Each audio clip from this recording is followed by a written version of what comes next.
जम्मू कश्मीर की राजधानी श्रीनगर में एक प्रसिद्ध हजरत बल दरगाह में अशोक चिन्ह को तोड़ने की घटना ने पूरे देश में बड़ा विवाद खड़ा कर दिया है।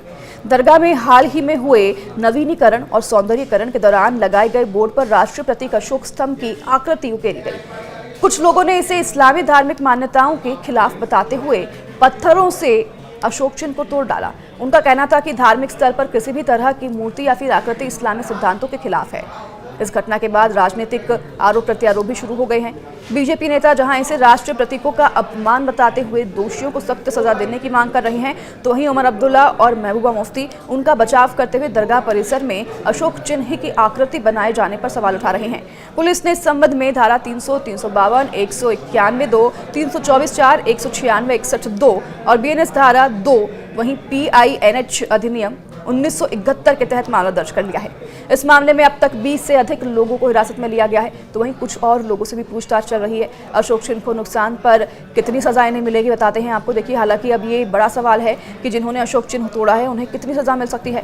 भारतीय कानून इस बारे में क्या कहता है? भारत में राष्ट्रीय प्रतीकों की रक्षा के लिए विशेष कानून बनाए गए हैं। राष्ट्रीय सम्मान अपमान निवारण अधिनियम 1971 और राष्ट्रीय प्रतीक यानी कि अनुचित उपयोग पर रोक अधिनियम और 2005 दोनों ही ऐसे मामलों में लागू होते हैं। इन कानून के अनुसार अगर कोई भी व्यक्ति राष्ट्रीय प्रतीक का अपमान करता है तो उसे 3 साल तक की जेल, जुर्माना या फिर दोनों की ही सजा हो सकती है। तो वहीं अनुचित उपयोग या फिर तोड़फोड़ करने पर भी 2 साल तक की कैद और फिर 5,000 रुपए तक का जुर्माना भी लगाया जा सकता है। इसके अलावा राष्ट्रीय सम्मान अपमान निवारण अधिनियम 1971 भी लागू होता है। इस कानून के तहत यदि कोई व्यक्ति सार्वजनिक स्थान पर राष्ट्रीय प्रतीकों का अपमान करता है, जैसे कि उन्हें तोड़ना, अपवित्र करना या उनका अपमानजनक उपयोग करना, तो उस पर 3 साल तक की जेल, जुर्माना या दोनों हो सकते हैं। अब यहाँ पर कोई बता रहा है कि आतंकी कार्रवाई है, तो वही कोई इस पर जो है बचाव भी कर रहा है।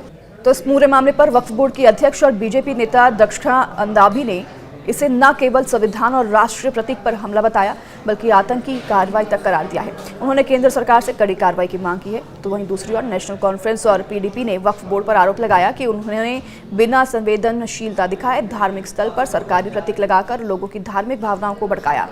इतना ही नहीं, मुख्यमंत्री उमर अब्दुल्ला ने भी सवाल उठाए कि देश भर में किसी भी धार्मिक स्थल पर राष्ट्रीय प्रतीक का इस्तेमाल नहीं होता, तो फिर हजरत बल में यह गलती क्यों की गई?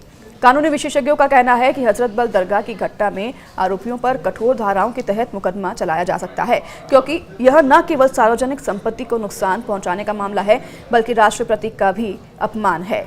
आपकी इस पर क्या राय है? हमें कमेंट में लिखकर जरूर बताइएगा।